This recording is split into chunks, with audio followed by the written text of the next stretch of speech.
Hello and welcome to UPSC psychology. आपका स्वागत है यूपीएससी साइकोलॉजी में। ये हमने एक पीवाईक्यू सीरीज़ स्टार्ट की थी। ठीक है, पीवाईक्यूज़ को डिस्कस करने के लिए, जिससे हम थीम्स रिकॉग्नाइज कर पाएँ कि यूपीएससी पूछ कौन क्या क्या रहा है, यूपीएससी क्या जानना चाहता है अपार्ट फ्रॉम सिलेबस। तो पीवाईक्यूज़ इसमें काफ़ी हेल्प करते हैं। आई होप आपको ये पता हो। तो इसमें हम आगे बढ़ते हैं। आज हमारा जो डिस्कस करने का मेन टाइटल है उसका नाम है रिसर्च मेथड्स। बाकी पीवाईक्यू में हमारी 2 वीडियोस अपलोड हो चुकी हैं, एक इंट्रोडक्शन चैप्टर के ऊपर और एक मेथड्स ऑफ साइकोलॉजी के ऊपर। ये हमारी 3rd वीडियो है। एक जो सबसे पहले वीडियो अपलोड हुई थी सिलेबस के ऊपर, आई होप आपने अभी तक वो देख ली हो। अगर नहीं देखी है तो प्लीज़ उसे एक बार देख लें, जिससे हम यूपीएससी की साइकोलॉजी ऑप्शनल की जर्नी में जो आगे बढ़ रहे हैं वो जर्नी हमारी स्मूथ रह सके। तो आज हम रिसर्च मेथड से शुरू करते हैं। तो सबसे पहले हम देखेंगे कि रिसर्च मेथड्स में 2024 में एक क्वेश्चन पूछा गया था, explain the assumptions of to way ANOVA with the help of an example, illustrate main and interaction effects. ठीक है, मेन इफेक्ट्स और इंटरेक्शन इफेक्ट्स क्या होते हैं। टू वे अनोवा हम देखेंगे। ठीक है, बाकी हम वन वे अनोवा भी देखेंगे, फैक्टर एनालिसिस भी देखेंगे। उससे हमें इस क्वेश्चन की डेप्थ पता चलेगी कि कहाँ तक हम इस क्वेश्चन को टैकल करना है हमें, और कहाँ तक हमें मार्क्स मिलेंगे। ये 15 मार्क्स के अंदर आया है। तो यहाँ से थीम देखेंगे हम कि टू वे अनोवा एक इम्पॉर्टेंट थीम है, सिलेबस में मैंशनड भी है, तो इसको भी हम देखेंगे। आगे चलते हैं। सेकंड क्वेश्चन जो है, describe data collection methods in psychology with special reference to observation and survey methods. 10 marks के अंदर पूछा गया है, 2024 में पूछा गया है ये भी। ऑब्जर्वेशन और सर्वे मेथड डायरेक्टली सिलेबस में मैंशनड है, तो इसके बारे में हमें ज़्यादा सोचना नहीं है। जो जो सिलेबस में लिखा है वो तो हमें कवर करना ही है। बाकी जब हम कवर करेंगे, हमारे नोट्स को डीप डेप्थ में देखेंगे, तब इसे और अच्छे से देखेंगे हम। Human behavior is affected by multiple factors that tend to overlap, as a result of which it is difficult to analyze the cause of behavior. Discuss.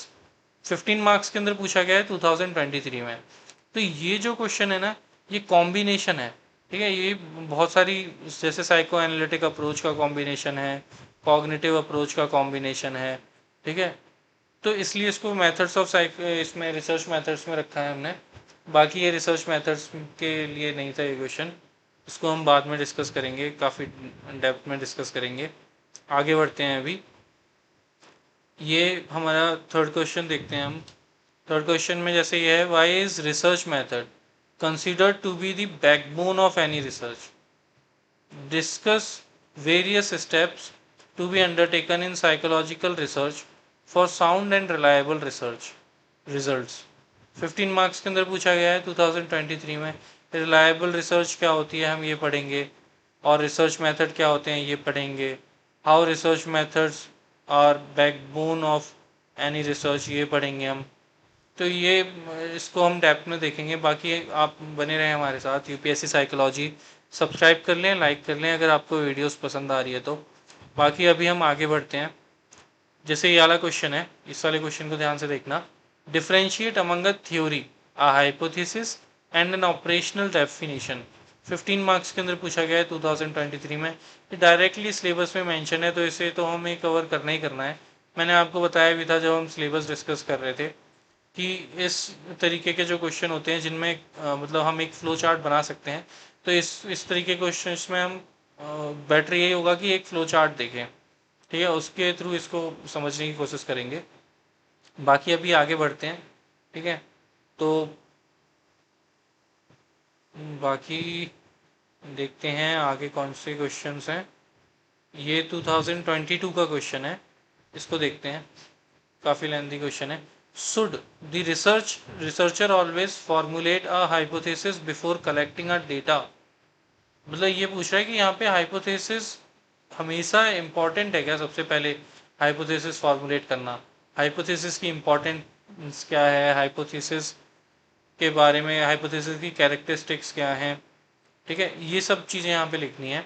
और how hypothesis is related to data, ये चीज़ हम देखेंगे। बाकी आगे question देखते हैं। Justify और answer with appropriate example 10 marks के अंदर पूछा गया है 2023 में। ये वाला एक क्वेश्चन देखेंगे हम। State the assumptions and merits of to way ANOVA. देखो मतलब ये जो टू वे अनोवा वाली थीम है ना, ये रिपीटेड थीम है। ये एक बार हमने पहले देखा था, इससे पहले एक क्वेश्चन में रिपीट हुआ था। Explain the applications of the same in psychological research with an appropriate example 2022 में पूछा गया है। 20 मार्क्स के अंदर पूछा है इसको, ठीक है, ध्यान देना, 20 मार्क्स के अंदर पूछा है। पहला क्वेश्चन देखते हैं अब, काफ़ी छोटा सा क्वेश्चन है। Illustrate the role of hypothesis in psychological research 10 marks के अंदर पूछा है 2022 में। तो हमने देख लिया कि हाइपोथेसिस, टू वे अनोवा ये इंपॉर्टेंट थीम्स हैं, इनके ऊपर यूपीएससी क्वेश्चन पूछ रहा है, तो इन्हें अच्छे से कवर करना हमारी जिम्मेदारी बन जाती है इसके ऊपर कि नोट्स में जब हम नोट्स डिस्कस करेंगे तो हम इन टॉपिक्स को बहुत अच्छे से कवर करने वाले हैं, बहुत डेप्थ में कवर करने वाले हैं। और हाँ, मैं आपको उससे पहले 1 पेजर नोट्स प्रोवाइड करूँगा, जिस 1 पेजर नोट्स से क्या होगा कि आपको फैमिलियरिटी आपकी बनेगी एक टॉपिक्स के साथ में, ठीक है, और जो फियर है और वो ख़त्म होगा। आई होप अगर आप साइकोलॉजी को एंजॉय करते हैं तो फियर वाली जैसी चीज़ आती नहीं है दिमाग में। पहला क्वेश्चन देखते हैं हम। Some psychological measures can be reliable but not valid, elaborate it with examples 2021 में पूछा गया है 10 मार्क्स के अंदर, ठीक है। तो रिलायबिलिटी और वैलिडिटी हमें देखना ही है, काफ़ी डेप्थ में देखेंगे हम इसे। रिलायबिलिटी, सॉरी स्पेलिंग मिस्टेक हो रही है, रिलायबिलिटी एंड वैलिडिटी, इनको हम काफ़ी डेप्थ में देखेंगे। अब वाला क्वेश्चन देखते हैं हम। Explain the role of hypothesis, देखा ये तीसरी बार रिपीट हो रहा है। Explain the role of hypothesis in psychological research with a suitable example 10 marks के अंदर पूछा गया है 2019 में। तो हम देख रहे हैं कि हाइपोथेसिस, टू वे अनोवा ये कुछ ऐसे टॉपिक्स हैं जो रिपीट हो रहे हैं, रिपीटेड थीम्स हैं, तो इन्हें डेप्थ में कवर करना बन जाता है। मतलब यूपीएससी बता रहा है कि उसके लिए ये चीज़ें इंपॉर्टेंस रखती हैं, इनके ऊपर वो बार बार क्वेश्चन पूछ रहा है। Two way ANOVA is not merely an addition of two one way ANOVAs. मैंने आपको बताया था हम वन वे अनोवा भी डिस्कस करेंगे, टू वे अनोवा भी डिस्कस करेंगे काफ़ी डेप्थ में, फैक्टर एनालिसिस भी डिस्कस करेंगे। अभी क्वेश्चन को देखते हैं पहले। Describe and evaluate with examples 2019 में पूछा गया है 15 मार्क्स के अंदर। अब वाला क्वेश्चन देखते हैं। Why is the principle of random assignment of participants used in experimental methods, ठीक है। How do experimental effects and demand characteristics influence participants behaviour in experimentation, What procedures can be adopted to minimize such pitfalls 2018 में पूछा है 20 marks के अंदर। तो ये सारी चीज़ें हम देखेंगे। पहले तो हमें इनका मतलब पता होना चाहिए, इनका मतलब क्या है, एक्सपेरिमेंटल इफेक्ट क्या होता है, डिमांड कैरेक्टरिस्टिक्स क्या होती हैं, ठीक है, और मतलब सारी चीज़ें देखेंगे हम। रैंडम असाइनमेंट क्या होता है, जब हम ये पूरी चीज़ें देख लेंगे, समझ लेंगे, तो इस क्वेश्चन को आंसर करना काफ़ी ईजी हो जाएगा हमारे लिए। बाकी अभी आगे बढ़ते हैं। ये अगेन मैंने बताया था आपको अनोवा कितनी इंपॉर्टेंट थीम है, ये इसके ऊपर देखो फिर से एक और क्वेश्चन है। What are the assumptions underlying ANOVA, same question है जो 2024 में पूछा गया है, 2018 में भी पूछा गया है ये क्वेश्चन। अगर 2018 में हमने ये क्वेश्चन देख लिया होता तो 2024 में हमें कोई डिफिकल्टी नहीं होती। क्वेश्चन देखते हैं दोबारा। What are the assumptions underlying ANOVA, discuss the conditions when two way ANOVA is applied and how the results are interpreted with a hypothetical example। इसको भी हम देखेंगे, एग्जाम्पल कंस्ट्रक्ट कैसे करते हैं हम 2018 में 20 मार्क्स के अंदर। पहला क्वेश्चन देखते हैं। How can different methods of sampling and data collection be useful in impact evaluation of government social schemes. तो इसमें हमें ना मेथड्स ऑफ सैम्पलिंग देखना है, ठीक है, और डेटा कलेक्शन के मेथड्स देखने हैं। तो ये हमने पढ़े हुए हैं, सिलेबस में हमने देखा है यूपीएससी डायरेक्ट कौन सी चीज़ें पूछना चाह रहा है हमसे। क्वेश्चन देखते हैं आगे।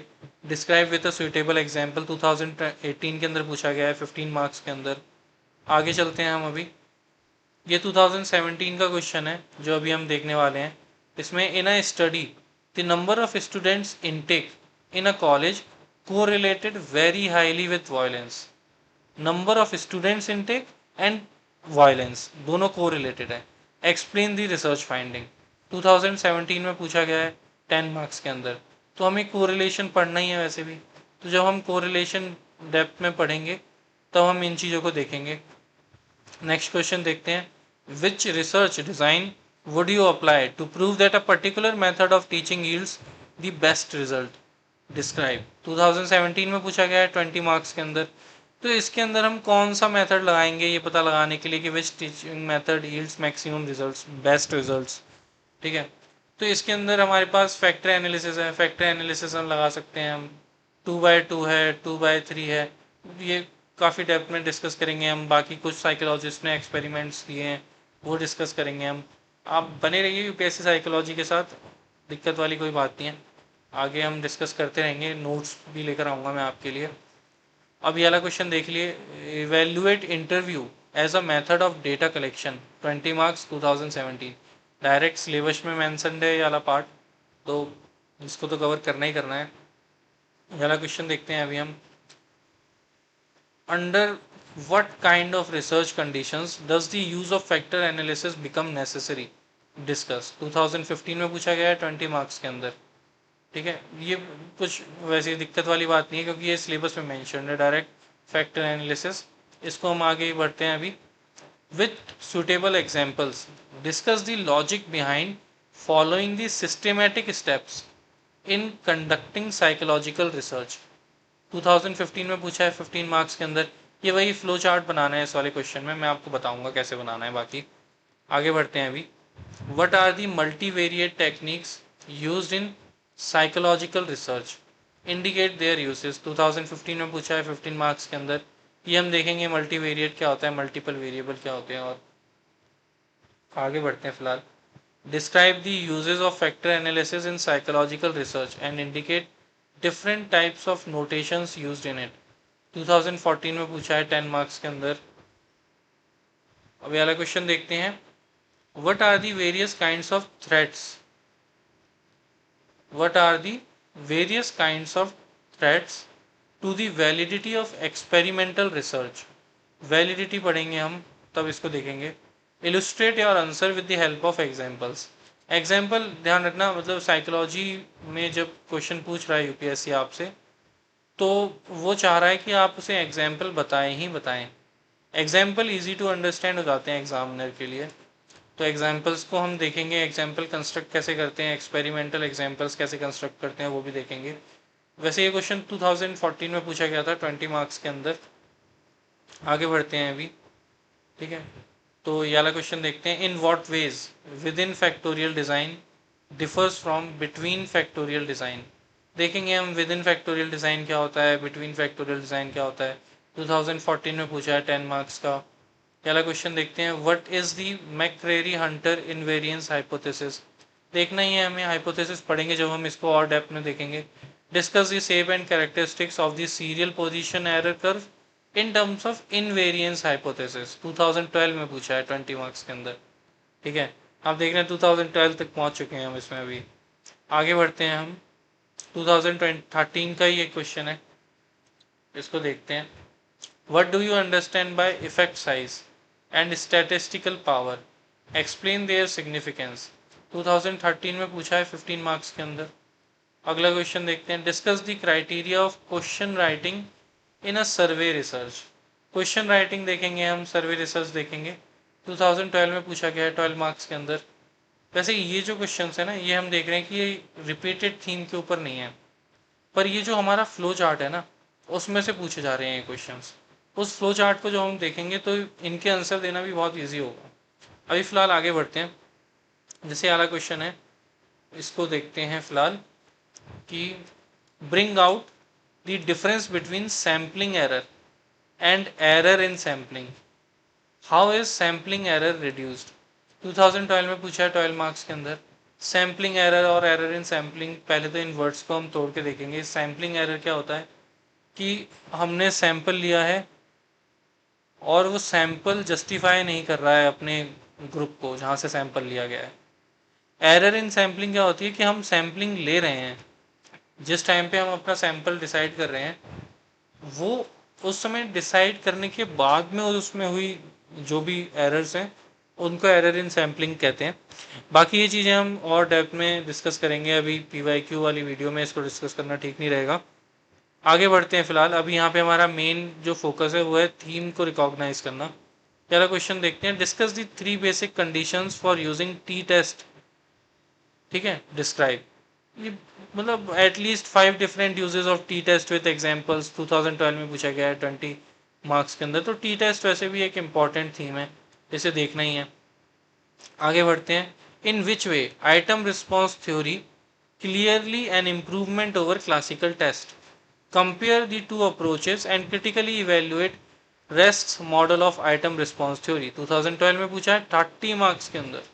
ठीक है, देखेंगे हम। आइटम रिस्पॉन्स थ्योरी अभी भी एक इंपॉर्टेंट थीम है, इसको हमें वैसे भी देखना ही है। आगे बढ़ते हैं, compare LISREL program with that of SPSS in the analysis of multivariate data. 2012 में पूछा गया है 12 मार्क्स के अंदर। बाकी ये PYQ की जो वीडियो है, फिलहाल हमारा ये वाली वीडियो कंप्लीट होती है। मैं आपको बताना चाहूँगा कि अगर आप हमें टेलीग्राम पे ज्वाइन करना चाहते हैं तो इस QR की थ्रू आप हमें ज्वाइन कर सकते हैं। वहाँ पे आपको PDF अपलोड करवा दिए जाएंगे UPSC साइकोलॉजी की तरफ से। ठीक है, आप UPSC साइकोलॉजी के संग बने रहें। बाकी अगर आप व्हाट्सअप चैनल ज्वाइन करना चाहते हैं तो ये नीचे व्हाट्सअप चैनल की लिंक है। Thank you and best of luck for your UPSC journey.